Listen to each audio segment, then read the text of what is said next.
we are back. Eli Montaigue, Leigh Evans of the WTBA. Sorry for the delay in what are we up to? Volume 4, lesson 4. Yeah, we just haven't had the time. We're both busy men. So anyway, as I keep saying, make sure you have a look at the previous lessons of this series of videos that we're putting out, because that will explain the progressive series. So if something might not make sense, what we're saying here, look at the first volumes, because we don't want to repeat ourselves every time, even though I'm repeating myself now because I said this in the last one. I have to repeat this part. Yeah. Anyway, we're carrying on with the dim mak, the Western view on dim mak. So we're looking at why medical science tells us that certain points will cause certain damages to the body. So today we're going to be looking at CV22, that's the acupuncture point for the strike. The Western view on it is the trachea. So we're basically striking straight into the throat. So anyone with any kind of sense on their mind knows if you get hit in the throat, it hurts. You just touch yourself there, you can feel that it's going to do some damage. Most people don't know that it's going to actually kill you and smash your windpipe or any of that kind of stuff. However, anyone knows the throat is obviously a very, very sensitive area to be striking. We use it all the time in self-defense. Hello, Alan. Yeah, how you doing? You know all about the trachea strikes, yeah. Because dogs just know. Exactly. Just every dog, yeah. straight in there, straight in there. Any animal. Anyway, okay, so in self-defense, it's one of the most beautiful points to strike to, simply because A, it's very hard, well, it's pretty much impossible to condition against. So even the biggest of people, you can't condition this. You can condition the muscles around the points. So if, for example, I struck like a big sort of arm across it like that, I'd need more power, because I'm spreading the power out, so I'm hitting a lot of the muscle. Now, if I hit even that much pressure, it's still going to do a lot of damage, but that pressure that I just hit, if I did that with a big arm across his neck, he might still be able to, keep punching me or something. It's not going to stop him from functioning.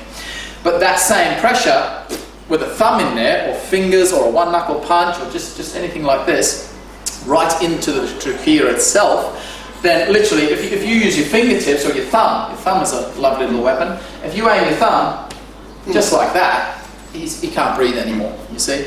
And so it's a beautiful weapon, particularly for the smaller frame people, for women in particular, because most women, you won't have to actually fight in a fight. Never teach a woman how to fight. You teach women self-defense. You don't teach them how to fight. I mean, some women want to learn how to fight, by all means, if you want to actually train. But I'm talking about women who want to learn a bit of basic self-defense to protect themselves. So they're not coming to a class every week and, really training hard and boxing and so on. Someone who just wants to learn a few points to, if I'm in a dangerous situation, I can jab them in the throat. So, Leigh's a nice-looking young girl, and I'm coming up, hey, darling, what you doing? You see? That's where it's going to be used. When I'm not, if I'm thinking like, right, you little fucking bitch, this kind of thing, that's not going to work, because a big guy, if he's got his guard up, now he can't poke me in the throat. I'm covering my throat. He has to know how to fight in order to get to the throat. But from a female point of view, if he's just going, hey, what's this? Oh, shit, I've been poked in the throat, you see? So this is where we look at it from a self-defense point of view, because you don't need any power. So for the females watching in particular, just play innocent. Don't start going, don't do any of this. Just play innocent. Oh no, what's it? And then he's just jab your thumb in there. Your thumb's probably the better weapon, especially for a girl, because you tend to have slimmer fingers, more dainty fingers, depending on your own structural physique, of course. But your thumb will just be a bit stronger. It's strong, but it's still pinpoint, you see? Whereas if you use your fingers, you're not going to be able to generate, or rather transmit, as much force through your fingers as you are through the thumb. So that's a lovely weapon. So anyway, as per usual, we're going to go on to some techniques, both with our partner. Stop looking at that bloody cute dog. Come on, cute dog. Be professional here. Yeah, we're going to go to techniques as usual, using different skill sets with our partner. I'm just going to say, Leigh's a medical professional, so he's going to just talk about why this point, not from a dim mak point of view, or rather not from a acupuncture point of view, but from the medical point of view as to why it causes damage. Cool. Right, okay, start with, most people are familiar with the windpipe. It's called the trachea in Western medicine. It's basically, in most humans, it's 4 inches long and just about an inch wide. It's a little bit longer on the in-breath, and it contracts a little bit on the out-breath. But, you know, you'll never be in a fighting situation where you're paying attention to which breath he's on before you hit him.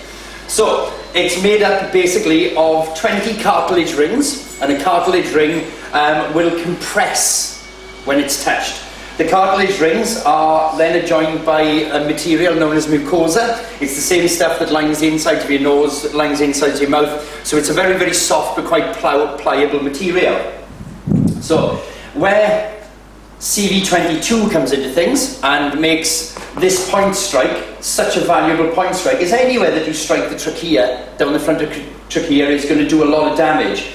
In Western medicine, if somebody has, if they've choked on something or they've been stung by a wasp in their throat or something like this, and we've got to do what people think is an emergency tracheostomy. It's not, it's an emergency cricotomy, and we go straight in there. That is the quickest place to get into the windpipe. But, as I said earlier, cartilage rings will compress. So if I strike into the cricoid process here, he's going to have a bad coughing fit. It may cause some swelling and such like, but it's not the most lethal way that you can strike to the trachea. The most lethal way is where the trachea, because of the shape of the trachea, is down here, the cartilage rings are facing the front. So if you strike into the front here, they can actually compress to stop him having his trachea crushed to the point where he's going to get a lot of swelling in there, and that's going to occlude his airway, and he'll suffocate to death. So we tend to strike a little bit lower at the point called CV22, which is just in there, where the trachea is actually a little bit further away from the surface of the skin than the higher point that I mentioned earlier. But it's where the trachea pipe goes from being vertical to bend into the diagonal so it can get behind the chest plate. And what that does is it changes the angle of the cartilage ring so it exposes more of the mucosa. So if you strike in with a very short weapon, like a one knuckle punch, or like Eli was saying with the thumb, if you strike into there, you're not striking straight into a cartilage ring, you're striking down from above, and you tear the cartilage ring, and you tear the mucosa. And this means that you lose the thoracic pressure that's necessary to allow wind in through the mouth, or to allow the body to draw air into the body. And on top of that, because the mucosa is torn, the body sends a massive amount of histamines to the area to try and defend that area. That causes a huge amount of swelling, and that, as I said earlier, will occlude the airway on top of the damage we've done. That will occlude the airway, and they'll suffocate to death from it. Interestingly enough, the body knows about these very vulnerable points. If you come down the trachea here, say I was a hunter-gathering animal and I'm running through the woodland, and I run into a bit of wood or something, and it sticks in my CV22 point here and hits into my trachea, my body will instantly become horizontal, like a knockout, but without losing consciousness. My body will become horizontal to get me off the offending thing that's hit it. So if you do have a lot of control, it can be a good stoppage point, because the body has this self-defense mechanism for it. Cool. Sounds good. Yeah. Yeah, so the way I understood that there, when you said it to me before, I wasn't quite sure what you meant, but as you said, that you've got the rings here, hitting them here basically gives... They're protecting, so even though we're striking the point usually effectively straight in, but the ring's like that, and so we're not actually hitting down, but we're hitting straight in, which causes a downward strike because of the angle of the actual trachea itself. So when you say it's at an angle, you mean an angle as in backwards? Backwards, right? The trachea comes down here, and it goes in to get behind the chest plate here. That's right. So that's why we're striking in there, is that where it's at that angle, so that we can strike the cartilage, cause a tear, or we're actually striking directly to the mucosa because of the angle of the windpipe. Cool.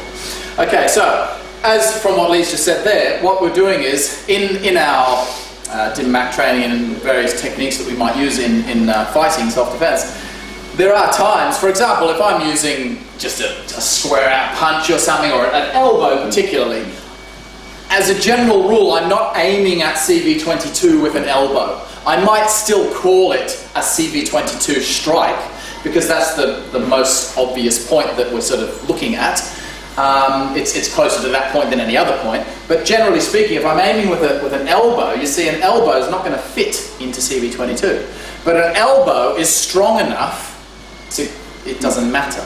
You see, you can hit anywhere from the chin to the chest with an elbow strike, and it's going to crush through any protection that is there. So this here, the cartilage rings, will only give protection to very light pressures. Yeah. So as I say, if for example a small girl or something who doesn't know much about striking just does something like this, right on there, it's still going to really hurt.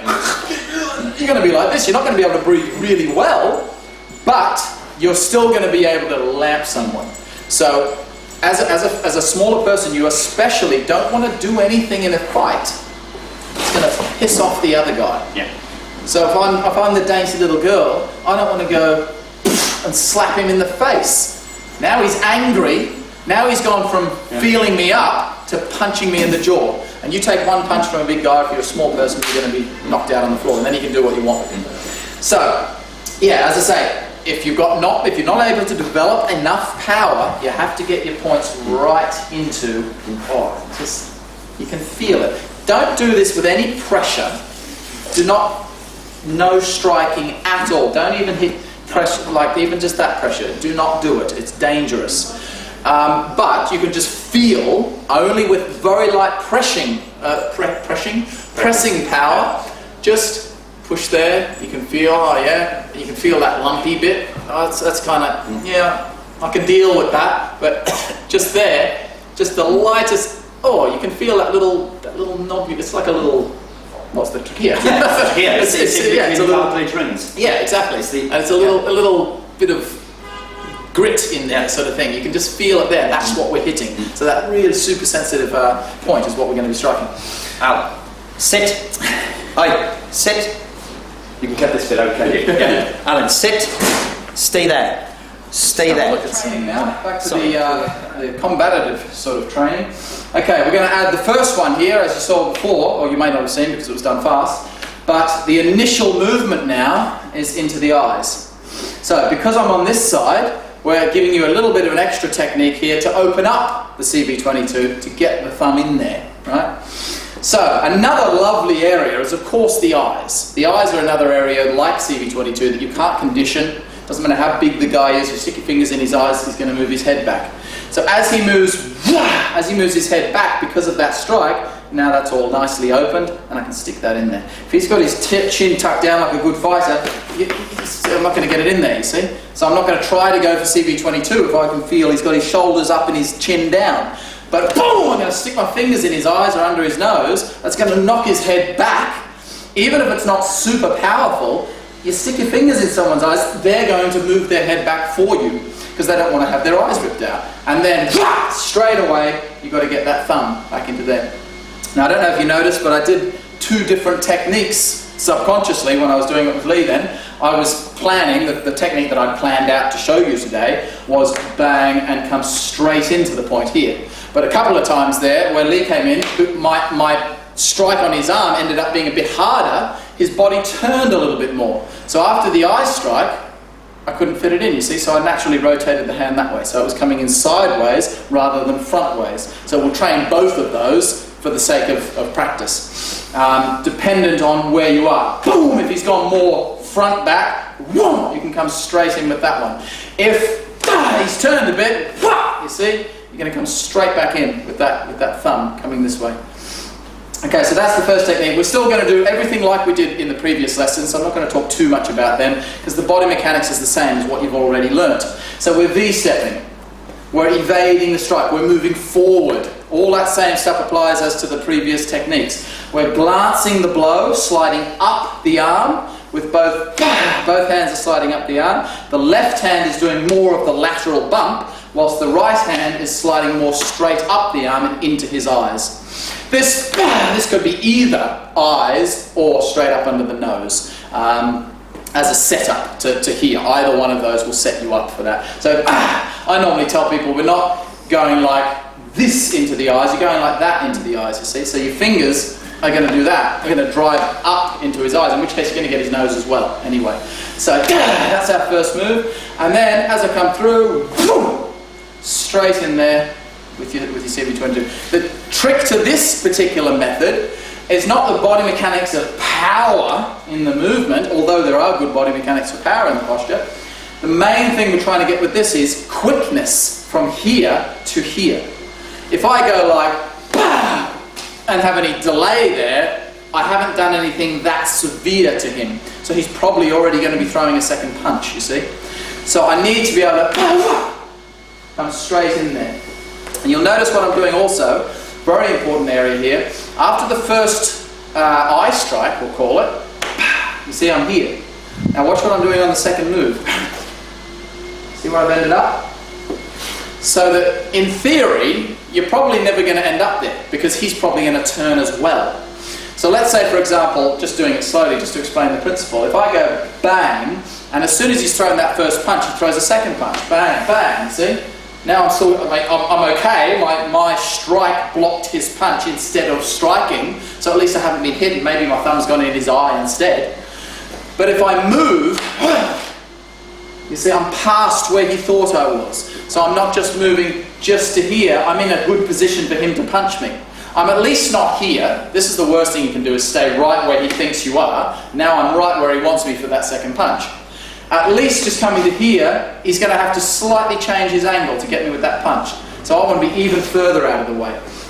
And the rule is, with every strike, move your feet. So if I've moved my feet there to the maximum that I can to get that strike. Now, if my body has to go, see, my body had to do an extra movement there. So if my body's done a movement, my feet should also do a movement. So this is teaching about rolling on into secondary attacks now, you see. So I've gone, see where I've ended up now. I'm across to the side, I'm covering my groin, I'm covering his elbow, and I'm jabbing that thumb straight in from the side into CV22, that one. Okay.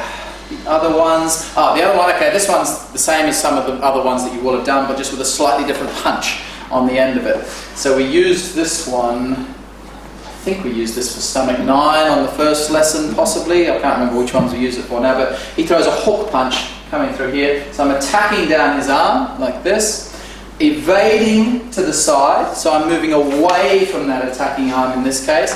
I'm putting that one knuckle this time. I don't think we've done any one knuckle punches yet on these videos. I think we've done them. Anyway, if we haven't or not, I better just tell you about the one knuckle punch in case I haven't. Sorry if I'm repeating myself, but that's where the punch is going, straight in there. So you're protruding that middle knuckle. When you do a one knuckle punch, make sure you get your thumb on the top, so it's not wrapped around like this, because you get much better protection to this knuckle if the thumb's on. That's the normal Tai Chi fist anyway, and Bagua fist. Not that we use fists much in Bagua, but when we do use them, it's still on the top. So we don't wrap it around, aka a boxing glove shape.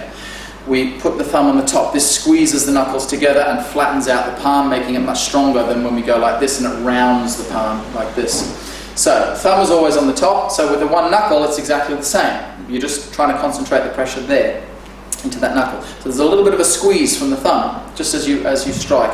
We don't stick it right out like this, because now again there's much more danger. If he moved and you hit him on the chest or something, you could really damage your finger like that. So it's just a little bit out. Just I don't know, half the length of that bone in your body, in the finger. It's just that much. So that's where we're going in with that one there.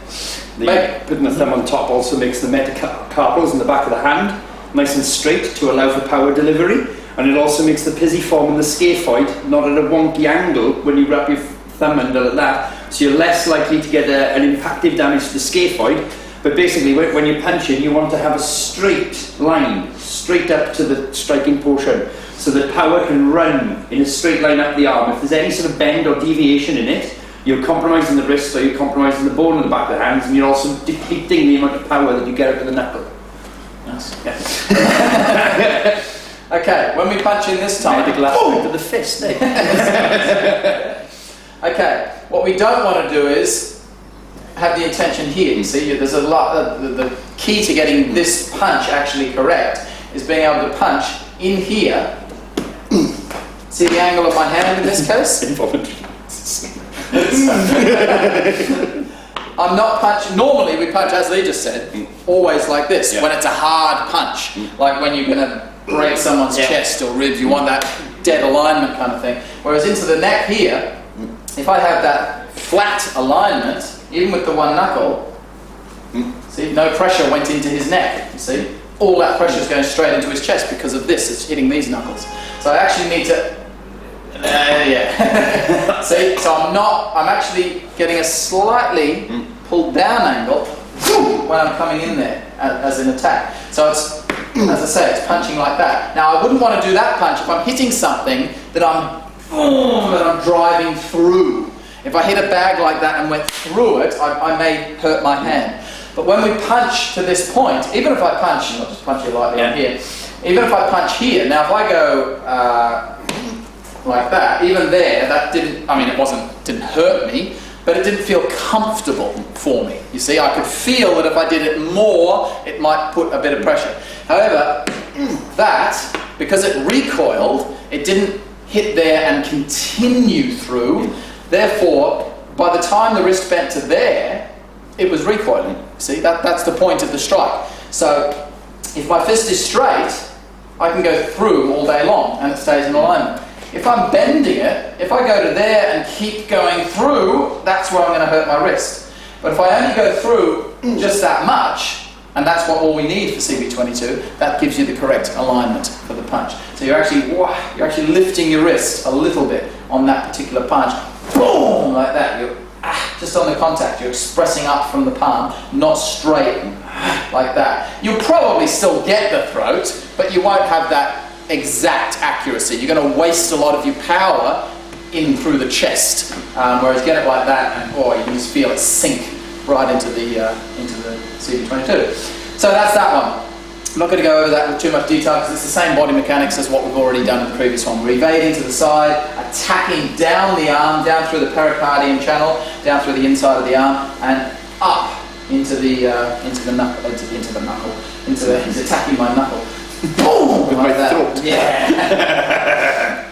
So that's what we're doing there. So the only difference compared to what we've done before in the previous lessons is that angle of the fist to get that force to go right in and up into that point. Okay, the last one. This is a bit of a tricky one here. I thought I'd give you something a little bit more technical for this one, because we're using the most simple attacking weapon, which is the elbow. As I said before, we're now not going to be specifically hitting CV22, but it's a good idea to train yourself that once you're close, just drop your elbow anywhere on the throat. And that's what we want to train. As soon as you get close with someone, drop it in, straight in there. So what we're going to do with this one, he's attacking around. I'm attacking straight in there, right into the crease of his elbow, lung 5. And of course this hand's covering the nave 1 area, the pericardium area as well. So I'm just coming down there. Notice how the hand is striking in and down. I don't want to do this. If he throws a punch, see that's 2 movements, you see. I want to hit it, and there's the elbow coming through, you see, for the final shot. Now again, as I said before, in this case, I might not technically get CV22 here. I'm probably going to get stomach 9 because he's moved quite a lot in this case. But that will of course always depend. Any technique you do will vary. I think I explained that with the hammer fist one as well. Sometimes you might go, oh hang on, I can't quite get the temple there, but gallbladder 8 just above the ear is just as good a shot. So there are other points, of course. Remember, these are only just covering singular points at the moment. So we're attacking into the arm, just lamping your weight down onto it. When I say lamping your weight, I don't mean throwing your body weight at it. I just mean grounding yourself, you see? It's not just a twisting power. You're dropping your weight onto the point. As soon as it's been hit, you're going in at the waist, like this, or to let him past. You see, what you don't want to happen is, if I hit it here, to get this kind of thing. Because now I'm caught up, you see. I mean, if that does happen, you can of course just hit him straight in the front anyway and stay on that side. But what we're trying to learn here is just a bit more about body mechanics to stop him swinging that second. If I come straight in, you see, he might get me with that one. But if I hit that, now there's not much chance he's going to be able to throw that second punch, you see. It's a lovely little technique to get around someone's arm. This can be used also from a grappling point of view. From in here, you might be going around like this and just get your hand over on that side and whip him around from that point of view as well. If someone's maybe he's got hold of me from that hand, I can boom, get some kind of, hey, don't tear my toe. I'm not wearing my judo outfit. So from here I might go boom, and an elbow boom up through here, and then hammer down, boom, and into the back of his skull or something like that. So anyway, that's the final technique. Coming in here, but straight down, you see. It's not across and then down. It's straight down, boom, and just into the neck. The neck in general. If he's here, I'm going to get the side of the neck. If he spins right around, I'm going to get the back of his neck. It doesn't matter where you hit anywhere here, you're going to do a huge amount of damage. This is the CV22 lesson, so I'm calling it a CV22 strike. Okay, I think that's all you need to know now, because as we progress through these techniques, you can see they're all using the same kind of stuff, so there's no need for me to go over too much detail as to what we're using there. So the main thing I want to get onto now is the how to strike. This is the main thing with CV22, is how to hit it. I'll even give you a few extra point strikes that we didn't cover in the technique part. The main thing we want to be looking at with these strikes to the CV22 is not necessarily generating huge amounts of force. Because, I mean, apart from obviously the elbow one, yeah, we're going to generate a lot of force. But with the thumb, with the finger strikes, especially on a mitt, when you go into the neck, you're not going to have to worry about this because this is soft. Even if he squeezes his neck or something, that's never going to hurt my thumb before it goes in. Now, when you're coming from here, for that one, for example, on a mitt like this, you really need actually, like I said with the finger strike, you kind of need a softer mitt to actually get that to work without hurting your thumb. Also, I haven't cut my nails in a while, and that's bending my thumbnail back. But in the neck, you're not going to have that because it's just going to cut the skin around his neck. So I'm having a bit of trouble doing that at the moment because I'm going to break my fingernail. I'm going to break a nail. Oh no, I'm going to break a nail while I hit you. Anyway, that's that one. Oh, we better do that one as well, actually. So that's the eye strike, you see, which we've already covered in the stomach 9 one, I think, the finger strike to the eyes. So I've already covered how to strike with the fingers, so I'm not going to talk too much about that. But just remember, in case you're only watching this video, there's always a give. It's not like this, going straight in. There's always that bit of spring in the fingers. Have a look back to, I think it was the stomach 9, lesson 1 of these videos, and I explain in detail how to strike with the fingers. So the first strike is the one we've already done in stomach 9 shots, is like that. So you're coming through. Notice how, as I say, it's not like this. It's like that, so you're probably going to get under his nose as well after you hit the eyes, you see. So you're coming like that. So from a very close range, always practice your eye strikes from close. Don't try to launch lots of power because you don't need that power anyway. You just need poking power. So just from there, you see.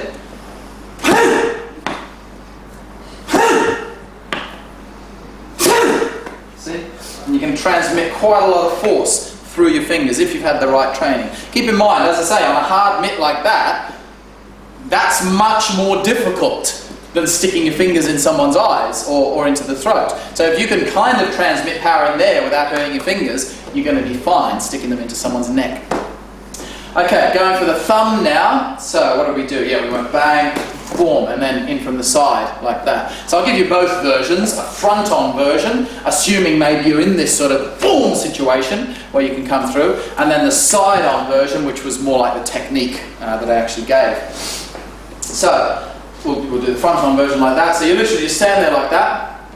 Have a look at, what was that film called? The Sean Connery one. Red October.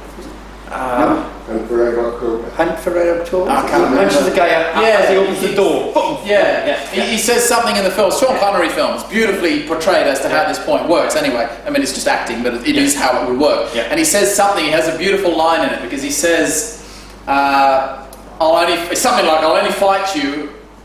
I'll fight you on one condition, that I only use my left thumb.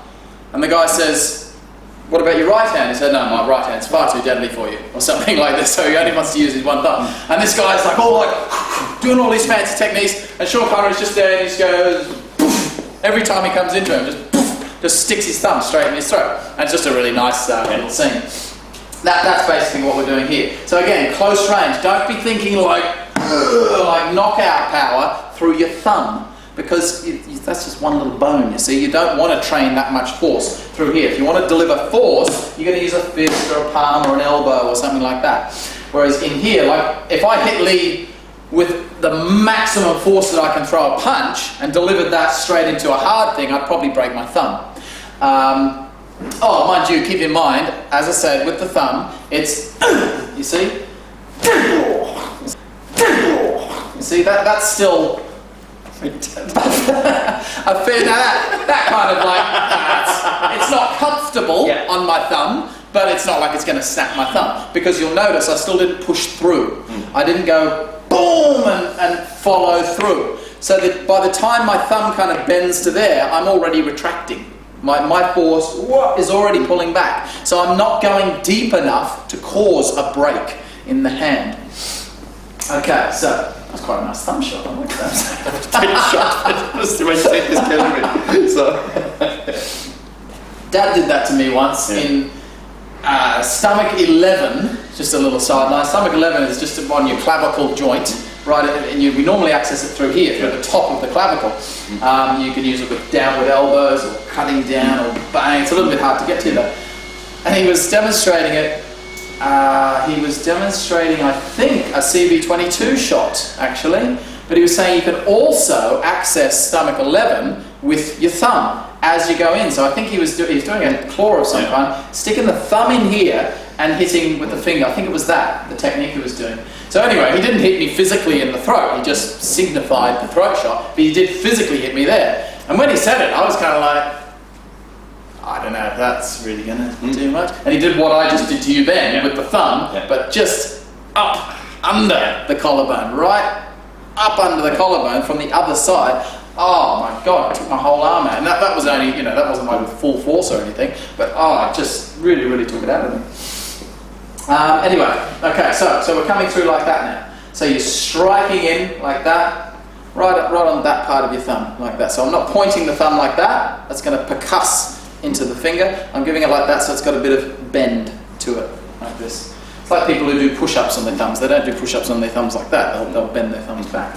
So that's the same thing. So we're coming in that down. Very, very close range. So don't be trying to think like if I taught you how to do a punch, for example, and I taught you this, you might think, oh, that's a bit pissy. That's not that strong kind of thing. And yeah, if I'm hitting with a fist, I want to put a bit more into it because the fist is a larger area. It's spreading the power out. With a thumb, I don't want to generate that much force. I just want to go just into the right spot. So I'm only going to hit it just that, see? Like that. Flick it up, just on the contact, so it's digging up like that. So that's going up, like that, like that. So you just stick it in. Just basically do it to the pressure where, that's, I don't want to do it any harder than that because it's going to hurt my thumb. You can also, of course, train this, this is not a hard mitt, but it's also not a soft mitt. You could get a really squashy mitt that represents the throat, so that then you can get that feeling of putting a bit more force into the mitt. But keep in mind, it's 1 point. Even when you're doing it with 4 fingers like that, that's still spreading the power out over 4 fingers. We're now spreading the power out over only 1 little finger, even though it's your strong finger. So from really, really close, just try to turn your body, bring it from your center, sink your weight forward, just that, you see? That's all we're trying to get with the thumb.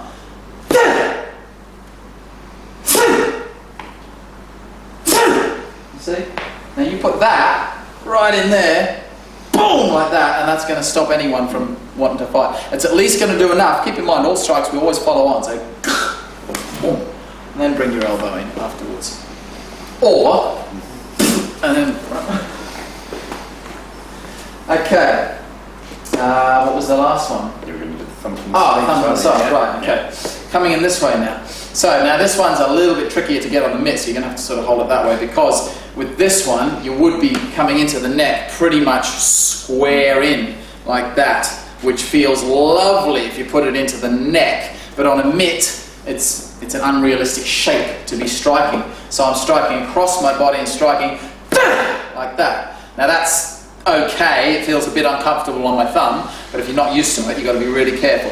Because of the angle change, there's more likeliness that you're going to hit straight in rather than getting just on that tip there. And as I say, if you get your fingernails down a bit, I've got mine a bit long at the moment, as I say, long fingernail won't make any difference striking to the neck, but on a mitt, if you hit that slightly wrong, you're going to pull your fingernail back and then you're not going to be able to hit for the rest of the week. So, again, very, very close range. Even though in a strike you might have a bit more range, practice from a close range. Because your other strikes that we've been doing, they're the ones that are going to train your body mechanics for developing power. So those ones we did from a bit of a longer range when we struck. This one we're doing right from here, just to train that kind of thing. See, that got my nail that time, that bent my nail lovely, right back. So as I say, just be careful when you do this. Cut your nails back so you're not going to bend that, and be careful when you come in from the side, like that. Okay, we did. Oh no, we haven't done the one knuckler yet. Yeah. Okay, the one knuckler coming in. So it's a flat thing to the neck height like that. And as I say, you've got to come. You see? Now, this strike, you're not going to get. Look, if I punch normally, see the effect it has on it. See, that's not even that hard. I'm just putting a bit of force into it, like that. But you can see the shock and whatever. But now it's putting less force.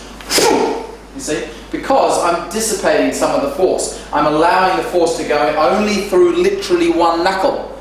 So some people you'll see throw on one knuckle, but really the whole hand is still hitting. So you'll still see a percussive effect. Oh, that's a one knuckle. That's not really a one knuckle, because all my knuckles are still hitting the pad. So this is what you've got to look at. When you see someone striking a bag, as to how much force they've got, look at what weapon they're using. I think I've already explained this, but I'll just say it again.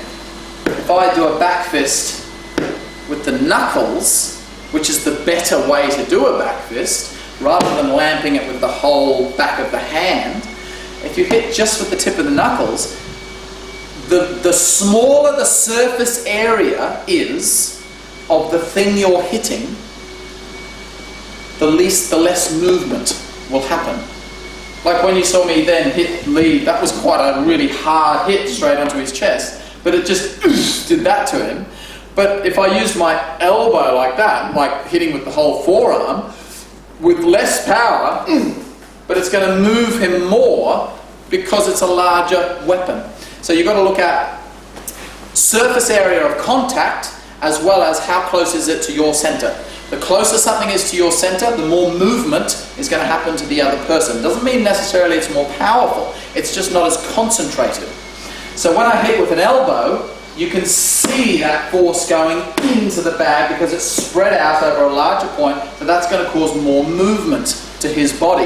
If I put it right through with the stick, you could hit someone, the best explanation of this is to get someone to hold a kick pad and then take a stick, a fighting stick, and do like a poking action into the bag. Because the surface area is very small, like a one knuckle punch or a thumb or something, he'll just go, but there'll be no movement.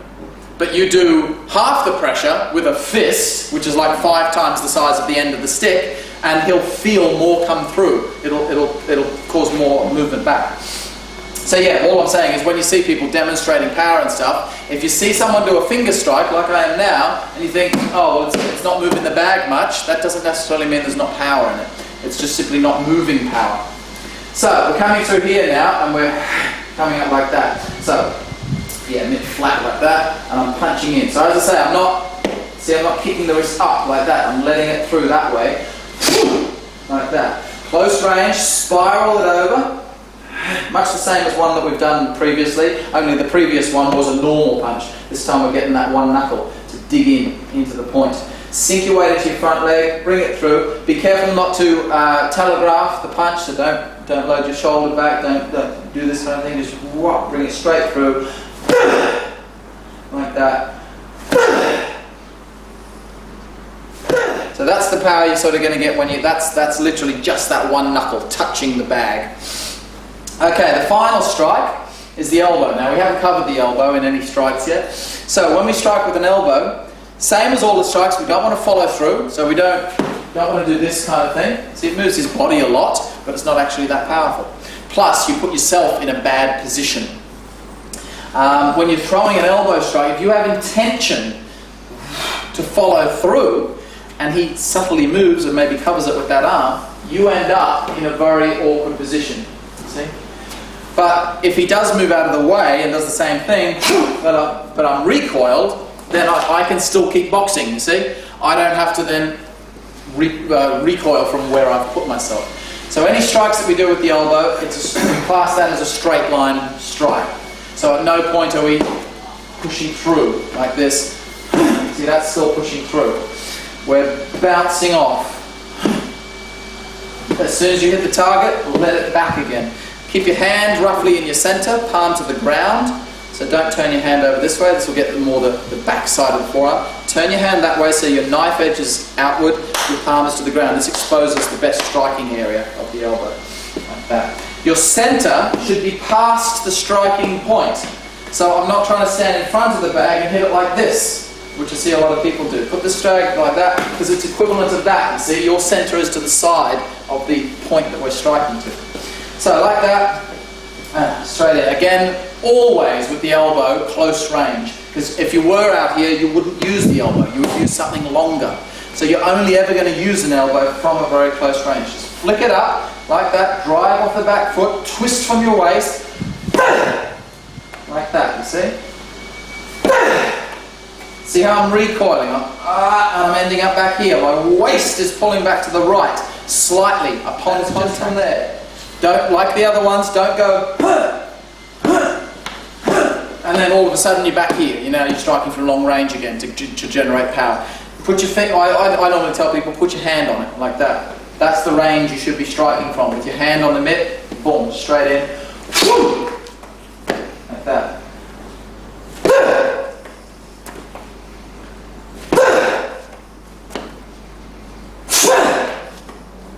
Okay, so those are your striking areas. Okay, so I think that's all we need now for the CV22 strikes. Oh, I'll just give a couple of other preemptive strikes for you to practice. So as I said, yeah, we'll use that again. Yeah. So from a preemptive point of view, again, the thumb is probably your best bet. From a, oh no, I don't know what I'm doing, act all innocent, boom, and then stick your thumb in there. That's probably your best bet. But I'll give you the finger strike as well, because that's a nice technique as well, either that way or that way. Again, a little bit hard to do on the mitt, simply because when you strike in here, see, all three fingers are actually going to take some of the pressure, whereas a mitt doesn't give at all, at least not when you're using something light like fingers. So if I touch the mitt like that, for example, only the one finger touches. So it's a little bit tricky. You've got to kind of spread your fingers a little bit to actually do the strike. So if I do a straight strike, it's only going to hit the one finger. So we're spreading the fingers back just a little bit. They're coming in like this into the target. So you're coming in like that. See how it's bending up a little bit like that? So again, I'm not coming straight in. It's got a little bit of give like that into the target point. Wow, like that. So again, very, very close and spiral like that.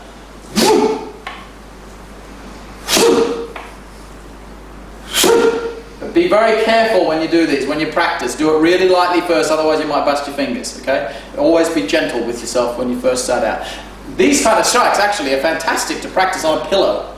Grab a pillow, get your partner to hold a pillow. That better represents the thing you're hitting than a hard strike like this. Then you can really get that feeling for striking through. However, for good technique point of view, a pillow will also not teach you anything about getting your alignment right, because the pillow doesn't give any feedback. So it is good just to practice lightly on a harder mitt, just to make sure that you're not doing that. Oh, now that feels awful, you see, because I'm coming straight in like this. That feels like it's going to hurt my fingers. But if I just give a little bit of give, let them bend a little bit like this, then I can get some force coming into the pad. And that's going straight in the neck. The other one is, of course, just palm down. So assuming what, bang, you're just coming straight in there, like that. Again, fingers, see the fingers are slightly closed. Not like when we struck stomach 9, where we spread them out a little bit more to cover the vagus nerve. We're coming in like that. Now with the downward strike particularly, you're like that. And see how it's slightly curved on the hand? It's not like this, it's a little bit curved. So I'm coming in there again, like that. With this one, you're hitting, again, twisting a little bit as you hit it, but letting the fingers so they'll do that, you see, if the thing that you hit is heavier. So we're getting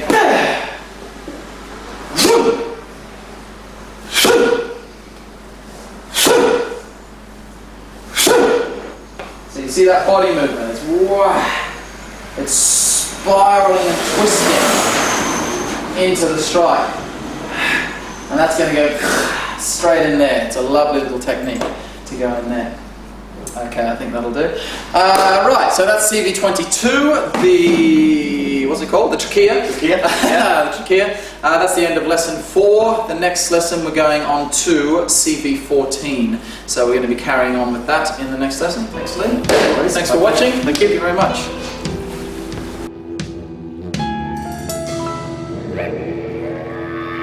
Thank you.